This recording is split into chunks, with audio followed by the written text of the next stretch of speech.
Hello everyone, welcome back and thank you so much for joining me. Le hono go birthday ya Vuyokazi Mgcisweni re happy birthday to her.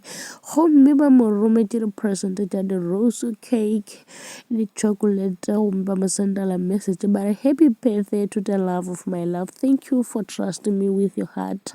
It's a gift I cherish deeply on your special day, and always know that you are loved, appreciated, and celebrated. May this year bring us closer together and fill our lives with joy, laughter, and adventure. I love you more than words can express. Surely ke ipotšiša gore ka ba e le gore na Vuyokazi ke mang motho e leng gore o mo rometše melaetša e meswiti so ka birthday ya gagwe a mmetša gore dearest mom kudu. Ke dipotšiša gore ke mang ka gobane last time ba bolela gore go na le lesogana la chef le le berekelang ka ntle gomme ba letša gore ka ba e le gore le ratana le Vuyokazi a bolela gore yena ga a ratane le motho le yena chef eo a bolela gore ba tloge ka morago ga gagwe yena ga a ratane le Vuyokazi. Jwale Vuyokazi o boletše gore yena ga a gona moo mara jwale ke re mantšu a mabose ka mokgwa ka ba e le gore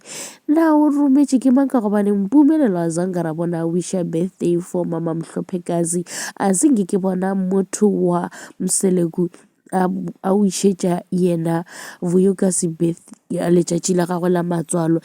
Ke ba Milk and Honey le Uthando Nesthembu mo e leng gore ba mo sendetše ba re happy birthday to you girl, le message ye mengwe gape e meswiti ntle le family ya ga Mseleku. Ga gona le o motee wa Mseleku e le gore o bolela le Vuyokazi o mosendetše dilo tše go bontšha gore rena re sa le bana ba geno re family tee. So ka ge e le gore o part of our family re thaba le wena re re happy ngwana. Jwale ra bona gore ba imetše kgole ka ba e le gore Vuyokazi o tšwetše pele o hweditše lesogana le leng gore le a morata le leng gore le mo amogetše gore ke motho mo jwang ka gobane e re ya nnete ka mokgwa ke bonang a phela ka gona a bolela ka gona actor ka gona ke bona e le gore ke motho e leng gore wa dikwešiša ke motho e leng gore o imametše mane wa ithata. A ke bone e le gore ke motho wa go rata dintho ke no makela ge mpumelelo ba bolela gore Vuyokazi wa molaola wa mo kgethela gore a direng a se ka dirang mara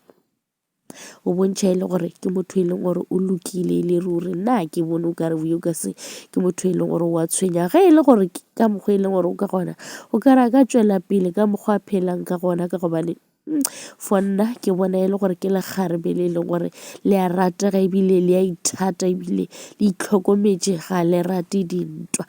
Ke tsona tšeo re celebrata birthday ya mamkhulu wa Mseleku. Ke re happy birthday to you Vuyokazi. Tada.